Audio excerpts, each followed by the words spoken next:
Hello, all. Good morning, good evening, or good afternoon, based on wherever you're seeing this. I know I'm late, but now I started getting requests, and I've also learned a little bit of GitHub Copilot. In this series, the idea is to explore it from the beginning and try to learn as much as we can. I would love to have you in the journey. So, what we are talking on in the first video of this series? In the first video, we're going to talk about what is GitHub Copilot in Visual Studio Code. The goal is to set the mental model right before any hands-on experience. In this video, we're not going to do any coding, just we'll try to understand the the keywords and the things that are available with the GitHub Copilot. Now, if you think GitHub Copilot is just the thing that auto-completes your code, that was true in 2021. In 2026, it's something closer to a whole engineering team living inside Visual Studio Code. In this video, I'm going to show you exactly what Copilot actually is today and why it matters, specifically if you write AL code for Business Central. So let's open our favorite Visual Studio Code. Let me zoom this a little bit. Okay, and for the time being, let's close it. Now let's understand who this series is for. This series is for Business Central developer who write AL extension, who are comfortable with VS Code, not with AI assistant development at this moment, but who are new to AI assisted development. You don't need to have any prior Copilot experience at this moment. This video is one of the full series where we go from zero to building a real BC extension with AI. I'll try to share whatever I have learned till now, and hopefully with your comments and feedback, we might continue this journey on this particular topic. Today is just an orientation where we kind of understand what Copilot is, what it isn't, and what are the things that you hear from people when people talk about AI. Okay, so let's start from very basic. What Copilot actually is now. And there are multiple things that a Copilot can do. We'll try to talk about it. The first thing, let's say I'm thinking of writing some code here and I press enter. The AI model, which is running behind the scene, will try to understand what I'm thinking, which it is not right now. But if I try to write something, it tries to assume that this is what I'm trying to complete. It's an inline compilation feature of your AI. This is the original feature. As you type AL code, Copilot suggests you the next block of code. So if I say yes and I press enter, it understands that, okay, I accepted a response, and then it is suggesting what the next keyword or the next block of code would be. That's one of the feature that you might have experienced while you're working on it. You might have got confused assuming this is autocomplete, but this is actually inline completion with AI. As you can see, now it says message hello world. The other thing that you see with Copilot is on the top of your VS Code, you see this icon called toggle chat. If you don't have these, don't worry. In the next video, we'll see how you set it up, if that makes sense. It's a conversational panel where you ask question, request certain explanation, and then Copilot responds to you based on its understanding of that. Let's assume you might ask for an explanation of a code. So this will help you to understand that. Then here, you'll notice that there is an agent mode. You give Copilot a task. Let's assume add this field into this table or table extension, and it plans, edit multiple files if needed, run commands, and tries to complete what it is, what you want out of it. Majority of it tries to do it by itself. Then there are cloud agents. So you see here local, and then you have cloud options. The cloud agents work like you assign it something, a task or an issue, close your laptop, and it works asynchronously without user involvement on GitHub infrastructure, opening a pull request when it finishes what it is supposed to be doing. So take an example, you give it a task on a cloud and you close your laptop and went out somewhere. Because it's connected to Git, it'll automatically try to complete your request and then create a pull request on your GitHub as the changes are completed. Now the last is sub agent. It's an helper agent that a parent agent can delegate certain tasks. It might ask it to research something, or if it's a bigger task that you have assigned it to, then it assigns it to the sub agent so that the main task keep it focus on the main things, whereas the sub agent will do certain things. And don't worry if these words sound foreign right now, we'll have a dedicated full videos on this later in this series. So Copilot today isn't one feature, it's a spectrum. On one end, it's quick inline suggestions, as you saw, while you, on the other hand, it's a background agent doing a multi-file feature building while you are in a meeting or when you are out with your family. Now, let's see what's in here. So other than agent, you'll see an ask and a plan mode. Now this gives you where how you can use it for different things at the same time.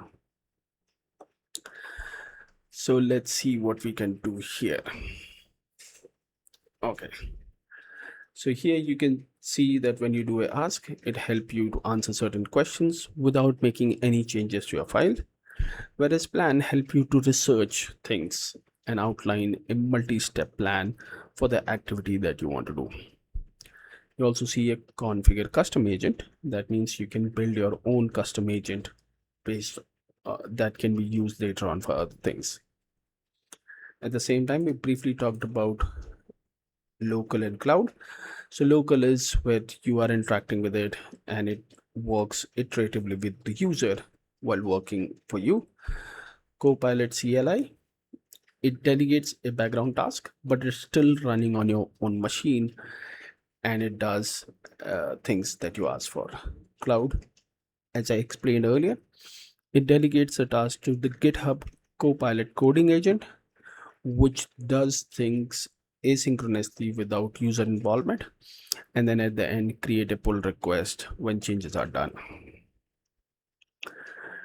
Okay, why this matters specifically for a business central world or a developer or a consultant?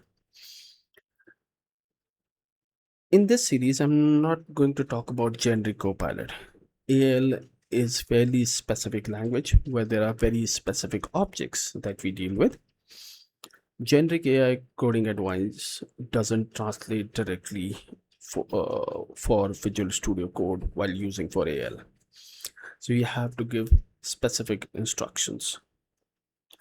Copilot by default doesn't know your team, AL object IDs, ranges, or naming conventions or prefixes.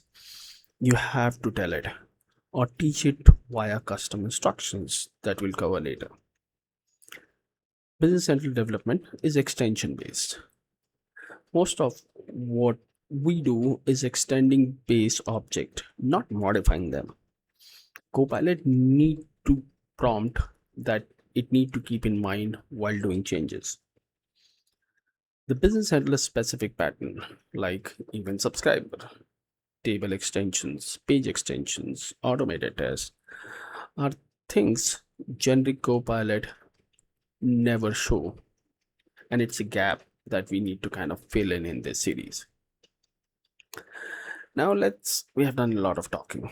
Let's try a very simple prompt in the ask mode. I'm a new developer and I don't know much about things yet in Business Central. So what I'm going to do is, let me save this. Okay.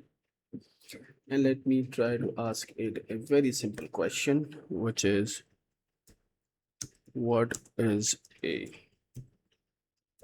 code unit in AL and how is it different from a table or a page? And then keep the answer short. Okay. Remember, I'm on ask mode, so I'm not telling it to change anything. I'm just trying to see what it knows about this. Okay. Now it's going somewhere and I can skip it for a while. We'll see what it makes sense of it, out of it, and then what we get out of it. Now, as you can see here, it says a code unit in AL is a container of business logic, procedures, events, subscribers, and a workflow code. It does not store data and it does not define UI. A table is a data storage, a page is a presentation editing, a code unit is for behavior and processing. In short, table what data exists, page how user sees it or edit it, and code unit what the system does with it. And then at the end, it'll ask you a follow-up question that you need more examples around it. So this is how you can use the ask mode, where you can ask it a question and then it answers it. Or let's ask one more question in one paragraph. Explain what GitHub Copilot agent mode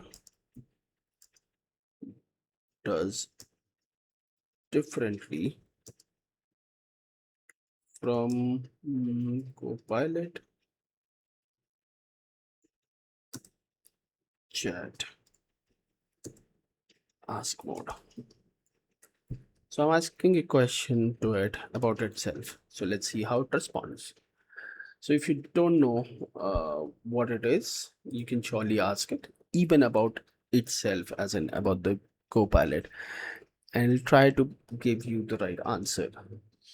Copilot Ask is mainly for answering questions like we're using it right now, explaining code and giving guidelines without doing any changes on your project. While Copilot Agent Mode is built to take actions. It can inspect your code base, decide steps, edit files, run checks, and carry a task through more end to end with less manipulation prompting. In short, Ask Mode helps you to think through the work and Agent help you to do the work. So what it gives you, that even if you have questions around Copilot, what you see on the screen and you don't know about it, or what I explained did not made any sense, then you can ask those questions back to Copilot and get the answer. Now, before we end this, let's understand what's coming in this series. In the next video, we'll set up your environment properly. You already have VS Code, a language extension, and then we'll see how you get this Copilot experience that you're seeing it. Once it is all configured correctly for Business Central, after that, we'll run into the chat mode, / commands, and how actually get good answers out of this instead of just vague ones. If you are a BC developer or a consultant curious about AI assistant development, then subscribe to this channel. This whole series is free, goes from zero to building a real extension with AI, and see you in the next one. Till then, keep learning and keep sharing whatever you're learning. Thank you and have a nice day.